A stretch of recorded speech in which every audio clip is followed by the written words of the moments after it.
School of magic season 2। Title, आपने सीमा पार कर ली है। लाल चेहरे वाले डीमन दीक्षित की भावनाओं से प्रभावित थे। यह संभव था कि सिंह और पैरों में जंजीरें वाले दो बदसूरत राक्षस राक्षसी आत्माओं का असली रूप दिखा रहे थे। राक्षसों ने अपने नीले नुकीले दांतों को प्रकट किया क्योंकि उन्होंने यादव को फाड़ना शुरू कर दिया था, जिसे वेद समय पर नहीं बचा सका। राक्षसों ने उसके मांस की हड्डियों को फाड़ डाली। उसकी क्रूरता को देखते हुए यह विश्वास करना कठिन था कि दीक्षित पहले एक उपचार भिक्षु था।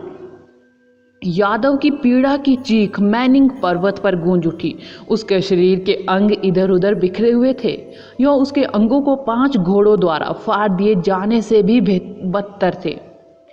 अगली बारी आपकी है। दीक्षित कब्र के पत्थर पर खड़ा था और यादव के शरीर के अंगों की ओर इशारा करते हुए आदर्श पर झपटा। मेरे दोस्तों को जाने दो और मैं तुम्हें शीघ्र मौत मरने दूंगा। आदर्श भी ऐसा व्यक्ति नहीं था जिसके साथ खिलवाड़ किया जाए।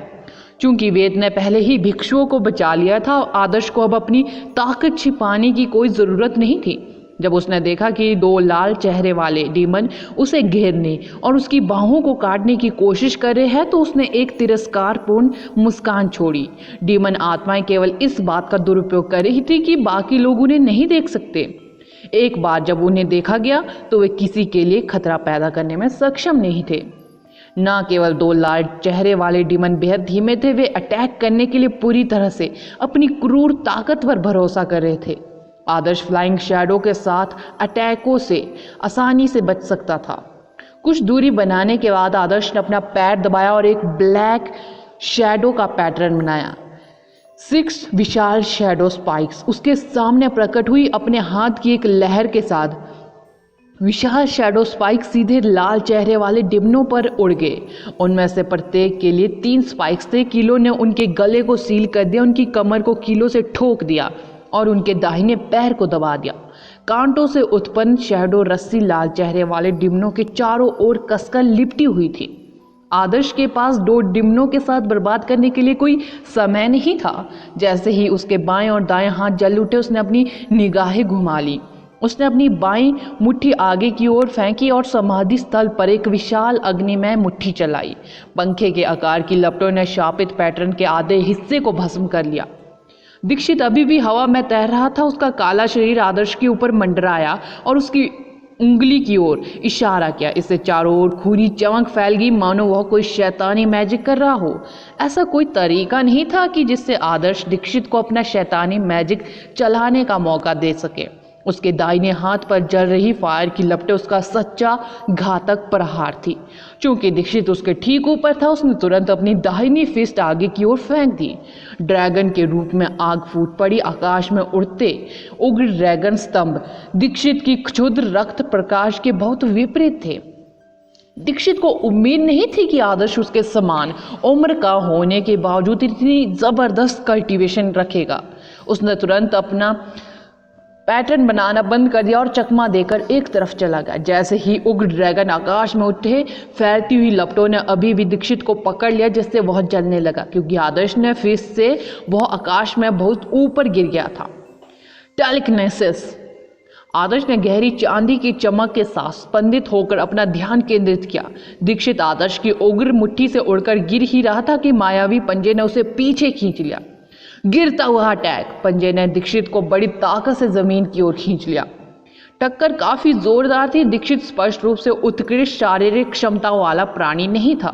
जब वह जमीन पर गिरा तो वह बेहोश होने लगा। वज्र जंगली हमले। आदर्श ने नेक्स्ट स्पिल पड़ी। आदर्श पहले से ही इंटरमीडिएट स्पिल बोलने में एक्सपर्ट था। जब दीक्षित को जमीन पर गिराया गया तो उसके तुरंत बाद लाइटनिंग गिरी। पर्पल ब्लैक लाइटनिंग के ड्रैगन ने दीक्षित और जमीन पर अटैक किया और लाइटनिंग की श्रृंखला में बदल गए। यहां तक कि 2 लाल चेहरे वाले डीमन जो अपने स्थान पर सील कर दिए गए थे, लाइटनिंग से घायल हो गए। मैंने सोचा था कि आप उससे बेहतर थे। इसे खत्म करने का समय आ गया है। Sky flame funeral. आदर्श का अपना समय बर्बाद करने का कोई इरादा नहीं था। उसने तुरंत अपने परम हथियार का प्रयोग किया। आदर्श की हथेलियों पर धधकती लाल लपटें जीवंत हो उठी। उसके आदेश पर फायर गैलेक्सी में घने भरे स्टार्स को जल्दी से एकत्रित किया गया। जैसे ही वे कुछ निश्चित स्थानों पर पहुंचे, उनके बीच एक चमकीला जलता हुआ रास्ता बन गया। जैसे जैसे अधिक स्टार पैटर्न का निर्माण किया गया, वे एक शानदार फायर कॉन्स्टलेशन में संयोजित हो गए और संकेत देते हुए कि भारी मात्रा में ऊर्जा बाहर आने वाली थी। इसे खाओ। जब एक छोटी सी दुर्घटना घटी तो आदर्श उसके हाथों से निकलने वाले विनाशकारी ऑरा में लिप्त था। 256 स्टार्स एक गलत तारे से जुड़ा था, जिसके कारण शानदार स्टार कॉन्स्टलेशन एक पल में ढह गया। जैसे जैसे स्टार पैटर्न मंद हो गया, स्टार पैटर्न धीरे धीरे गायब हो गया। गलती करते ही आदर्श पर लगी आग की लपटें भी शांत हो गई। स्टार कॉन्स्टलेशन गायब हो गया और आदर्श वहीं खाली खड़ा रह गया। उसके चेहरे के भाव मक्खी खाने के बाद के भाव से भी बदतर थे। एडवांस स्पिल को तोड़ना आदर्श द्वारा इतनी कुशलता से डाले गए इंटरमीडिएट स्पिल की तुलना में बहुत बड़ा अंतर था। यहाँ तक कि दीक्षित भी एक पल के लिए शॉक रह गया। वास्तव में दीक्षित एडवांस स्पिलों से काफ़ी डरता था। धिक्कार है, मैं से समय में गलती कैसे कर सकता हूँ? आदर्श खुद पर नाराज था। एक एडवांस स्पिल के लिए 343 स्टार्स की आवश्यकता होती है। इसमें 7 स्टार पैटर्न भी शामिल होते हैं। प्रत्येक का निर्माण 49 स्टार से हुआ था। यदि आदर्श ने अपना समय लिया तो उसके पास इसे पूरा करने की उच्च संभावना थी, लेकिन यदि उसने अपनी गति तेज कर दी तो इससे जटिलता काफ़ी बढ़ जाएंगी। आदर्श को अब तक इस प्रक्रिया में पूरी तरह महारत हासिल नहीं हुई थी। दीक्षित मूर्ख नहीं था। जब उसने आदर्श की गलती देखी तो वह तुरंत वहां से चला गया। उसने अपने होठों के पास अपना हाथ रखा और कुछ स्पिल बोलने लगा। ऐसा लग रहा था जैसे वह किसी धर्म ग्रंथ का पाठ कर रहा हो। फिर भी वह जो स्वर निकाल रहा था वह बहुत बुरा लग रहा था। आदर्श ने देखा कि उसकी हथेलियों से 2 खूनी किरणें निकल रही है और लाल चेहरे वाले डिमनों पर चमक रही है। दोनों लाल चेहरे वाले डीमन तुरंत बेतहाशा चिल्लाने लगे, जैसे कि वे पागल हो गए हो। वे अपने पंजों से अपना ही मांस नोच रहे थे। मांस के लोथड़े जमीन पर गिर गए। वे बस अपने आप को तोड़ रहे थे। आदर्श को पता नहीं था कि 2 लाल चेहरे वाले डीमन क्या कर रहे हैं। फिर भी जब उसने डीमनों के सिर फाड़ने के बाद 2 परिचित चेहरों को देखा तो आदर्श के दिल में बहुत तेज गुस्सा फूट पड़ा। ये 2 चेहरे कोई और नहीं बल्कि नंदिनी और आहन थे। मैं जानता हूं आप किस प्रकार का भ्रम फैला रहे हैं। ये राक्षस निश्चित रूप से वे नहीं है, लेकिन आपकी गंदी हरकत ने मुझे सचमुच पागल कर दिया है। अगर मैंने आज तुम्हारी बुराई नहीं की तो मेरा उपनाम आदर्श नहीं होगा। आदर्श ने अभी भी फोकस नेकलेस पहना हुआ था। वह अपनी इंद्रियों को भ्रमित करने के लिए अपनी कमजोरी का उपयोग करने की एक छोटी सी चाल से आसानी से मूर्ख नहीं बनेगा। School of magic season 2 title उग्र तलवार द्वारा नष्ट किया गया। आदर्श को आंचल और दीक्षित पर दया आ गई थी जब उसने लकड़ी के क्लैपर में यादों के टुकड़े देखे थे, लेकिन अब उसे पहले जैसा महसूस नहीं होता था। एक धर्मी व्यक्ति कभी भी निर्दोष लोगों को नुकसान पहुंचाने के लिए कर्स एलिमेंट का दुरुपयोग नहीं करेगा, भले ही उसके पास ऐसा करने की क्षमता हो। शैतानी आत्मा उसके दिमाग को खराब करने के लिए आहन और नंदिनी के साथ उसके रिश्ते का उपयोग करने की कोशिश कर रही थी, ताकि मैजिक करते समय वह फिर से गलती करे। आदर्श इससे पूरी तरह निराश था। एक दयनीय व्यक्ति के भी घृणित भाग होंगे, कहावत बिल्कुल सही थी। छोटी फ्लेम बेले काबू। आदर्श बेहद गुस्से में था। रोज फ्लेम जो पूरी तरह से उसके शरीर में विलीन हो गई थी, बेचैन होगी। रोज फ्लेम ने आदर्श को अपनी चपेट में लेने के कुछ देर बाद ही एक भूरे रंग की फ्लेम उभरी। यह विपत्ति की आग थी, दुनिया की सबसे शुद्ध लेकिन सबसे प्रबल ज्वाला। चूंकि लिटिल फ्लेम बेले पहले से ही आदर्श की आत्मा से बंधी हुई थी, इसलिए उसके वश में होने से उसे आग की अंतहीन आपूर्ति मिल गई। ऐसा लगा जैसे आदर्श ने अभी अभी जलता हुआ लबादा पहना हो। उसके बाल भी सीधे खड़े थे। उसके पैरों के नीचे भयंकर आग की लपटें उठी, जो उसके जलते हुए तीर की तरह दीक्षित की ओर चली गई। आदर्श पूरी तरह लापरवाह था। 2 लाल चेहरे वाले डिमनों ने, जिन्होंने खुद को नंदिनी और आहन के रूप में दिखाया था, उसे रोकने की कोशिश की। फिर भी वे आदर्श को घेरने वाली आग की लपटों से उड़ गए। लाल चेहरे वाले डिमनों की सुरक्षा खोने के बाद दीक्षित अस्थायी रूप से पीछे हट गया। दीक्षित दहशत में था। उन्होंने शुरू में सोचा कि आदर्श चीन का एक साधारण मैजिशियन था जो खुद को ट्रेनिंग करने के लिए जापान आया था। दीक्षित को आश्चर्य हुआ। आदर्श न केवल एक एडवांस मैजिशियन था बल्कि उसकी ताकत भी अधिकांश मैजिशियनों से अलग थी। उनका पूरा शरीर विस्फोटक शक्ति से भरा हुआ था। भागने की कोशिश कर रहे हो? क्या तुमने मेरी फिस्ट से अनुमति ली है? आदर्श जमीन पर झुलसती लहरों के निशान छोड़ते हुए रुक गया।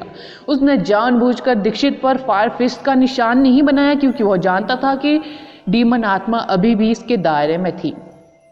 आग की लपटें आगे बढ़ी और उड़ान के बीच में एक क्रूर भेड़िए का रूप ले लिया। एक विशाल क्रोधित आगे की ओर बढ़ रहा था, जैसे शापित पैटर्न के पास इसके विरुद्ध कोई मौका नहीं था। लिटिल फ्लेम बेली की ट्रेनिंग हाल ही में एक बड़ी सफलता पर रही है। वह अब एक विशाल भेड़िए में बदल सकती थी। उसकी शक्ल मूलतः स्विफ्ट स्टार वुल्फ जैसी ही थी, फिर भी वह उससे लगभग 8 गुना बड़ी थी। जब आदर्श ने 2 प्रकार की लपटों को संयोजित किया तो उसने कभी नहीं सोचा था कि परिणाम एक क्रूर भेड़िए के आगे बढ़ने का होगा। आग की लपटें फायर फिस्ट से भी अधिक तेज थी। 9 ड्रैगन्स। उग्र भेड़िए ने दीक्षित को बिना किसी भागने का मौका दिए जिस जमीन पर वह तेजी से दौड़ा वह झुलस कर काली होगी। विशाल जानवर ने तुरंत छोटे दीक्षित को निगल लिया। टक्कर और जलने के बाद दीक्षित की छवि स्पष्ट रूप से थोड़ी धुंधली हो गई। आदर्श ने भी इसे नोटिस किया तो उसने देखा कि डीमन आत्मा पहले मार खाने के बाद जब ठीक हो रही थी तो वह बेहोश हो रही थी। डीमन आत्मा कोई प्रेत जैसी ही होगी। एक निश्चित मात्रा में क्षति प्राप्त करने के बाद इसका शरीर नष्ट हो जाएगा। जब तुम्हें कुछ समझ ही नहीं आ रहा तो तुम मुझे रोकने की कोशिश करने आए। क्या तुम्हें सचमुच लगता है तुम मुझे मार सकते हो? मैं जय हूँ। गंभीर झटका लगने के बाद दीक्षित की मुस्कान विकृत हो गई। उसका चेहरा लाल हो गया और उसके माथे पर हड्डियां उगाई। उसके दांत भी अब उजागर हो गए। डीमन आत्मा मूलतः एक डीमन थी। इससे कोई फर्क नहीं पड़ता कि वह कितना सम्मानित और दयनीय था। यह तथ्य यह है कि वह अतीत में एक दयालु साधु हुआ करता था। वह मारने की तीव्र इच्छा वाले एक डीमन में बदल गया था। मैं वास्तव में यह नहीं समझ पा रहा हूं कि आप कभी भी एक साधु का रूप धारण क्यों कर रहे हैं। आपने लोगों को अपने जाल में फंसाने के लिए आंचल की आत्मा का उपयोग किया है। आप अधिक शक्ति प्राप्त करने के बहाने के रूप में प्रतिशोध का उपयोग कर रहे हैं। अपनी ओर देखो, तुम्हारी शक्ल केवल इसलिए विकृत हो गई क्योंकि तुमने बहुत से निर्दोष लोगों की जान ले ली है। मेरा सुझाव है कि आप शाप से छुटकारा पाले और मेरी तलवार जलने से पहले उन आत्माओं को लोगों को लौटा दे जिनका आपने अपहरण किया है। अजय क्या उसने सोचा कि आदर्श सच का पालन करने के लिए बहुत मूर्ख था? मुझे आपको यह सिखाने की जरूरत नहीं है कि मुझे क्या करना है। जो कोई मुझे रोकने की कोशिश करेगा वो मर जाएगा। दीक्षित दहाड़ा। दीक्षित के शरीर पर एक द्वेषपूर्ण रक्त कर्स दिखाई दिया जिसमें लाल डोरे जैसे बाल सभी दिशाओं में फैलते हुए बेतहाशा झटपटा रहे थे। घने खून के रंग के बाल आदर्श पर एकत्रित हो गए, फिर भी वह उसी स्थान पर खड़ा रहा। छोटी सी चाल से आदर्श को कोई खतरा नहीं हुआ। रोज फ्लेम्स और विपत्ति की आग की उसकी जलती हुई ऑरा शापित बालों को आसानी से जलाकर राख कर सकती थी। आदर्श जब बात कर रहा था तो उसने अपना हाथ हवा में ऊपर उठाया हुआ था। भीषण लपटें उसके हाथ का पीछा करते हुए एक लंबी तलवार के रूप में बहने लगी। उग्र तलवार के अंदर जलती हुई रूणियां चमक रही थी। बाहरी परत के दांत हिल रहे थे। तलवार असंभव 10 मीटर लंबी थी। आदर्श ने उसे मजबूती से पकड़ रखा था। उसने दीक्षित को घूरकर देखा जो हमले की सीमा से बचने के लिए संघर्ष कर रहा था। डीमन आत्माओं में रक्त या मांस नहीं होता था। उनके कर्सों से बचाव करना कठिन था, फिर भी वे घृणा से निर्मित महज प्रेत मात्र थे। फ्लेम तलवार, विशाल 10 मीटर की उग्र तलवार एक विशाल चाप में आगे की ओर फिसल गई। दीक्षित के शापित बाल बिना किसी प्रतिरोध के आधे में विभाजित हो गए। तलवार ने डीमन की आत्मा को उसके सिर से शुरू करके आधे हिस्से में पूरी तरह से काट दिया। इसका अवशेष भीषण आग की लपटों के साथ दोनों तरफ फैल गया। उग्र तलवार अविश्वसनीय रूप से शक्तिशाली थी। दीक्षित का विभाजित शरीर फिर से जुड़ने की कोशिश कर रहा था, फिर भी वह इतना कमजोर था कि लगभग अदृश्य था। आग की लपटें डीमन आत्मा पर बेरहमी से भड़क उठी और जो कुछ बचा था उसे जलाकर राख कर दिया। दीक्षित की नफरत से भरी आंखें आदर्श के चेहरे को याद करने के लिए आग की लपटों में डूब गई। यदि वह अभी भी जीवित होता तो वह आदर्श का चेहरा याद कर सकता था और भूत के रूप में अपना बदला लेने की कोशिश कर सकता था। फिर भी वह अब पहले से ही एक भूत था। अद्वितीय पोत ने उसे मृतक की अन्य आत्माओं की तुलना में केवल थोड़ी अलग त्वचा और शक्ति प्रदान की थी। यह भीषण आघात उसके अस्तित्व को पूरी तरह से दुनिया से मिटाने के लिए काफी था। आग की कुछ बची हुई लपटें अभी भी जमीन पर जल रही थी। मैनिंग पर्वत पर एक लंबा सुलगता हुआ निशान छोड़ दिया गया था। यहाँ तक कि समाधि का पत्थर भी पूरी तरह से नष्ट हो गया। आदर्श ने दीक्षित की आत्मा को जलती हवा में बिखरते हुए देखा। उसने ब्लैक पेंडेंट को लुप्त हो रही आत्मा को इकट्ठा नहीं करने दिया। एक बार जब डीमन आत्मा का वध हो गया तो कर्स भी अपने आप गायब हो जाएगा। आदर्श को यही आशा थी। कम से कम उसने नंदिनी को निराश नहीं होने दिया। अगला एपिसोड जानने के लिए बने रहे मेरे इस चैनल के साथ। Thank you.